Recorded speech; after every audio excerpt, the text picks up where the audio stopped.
கல்யாணத்துக்கு முன்னாடி கணவன் நேசிச்சிங்களா, மனைவியை நேசிச்சிங்களா? இல்ல. இன்னைக்கு எப்படி உங்க நிலை? ஆனா உண்மையிலே சொல்றேன், இன்னைக்கு ஒரு கொடுமையான கணவன் இருந்தா கூட மனைவியானவள் நிச்சயமா நேசிப்பா, கணவனானவன் நிச்சயமா நேசிப்பான்.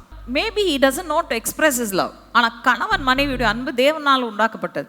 உண்மையிலே சொல்லுங்க, பயங்கரமான கணவனா இருந்தா கூட என்ன செய்யறாங்க, கடைசி வரைக்கும் விட்டு கொடுக்கறதில்ல. நிறைய பேர் என்கிட்ட கவுன்சிலிங் வரும், சொல்லுவாங்க, நாங்கள் சொல்றவங்க விட்டு தொலைச்சிட்டு வானா வரமாட்டேங்குது.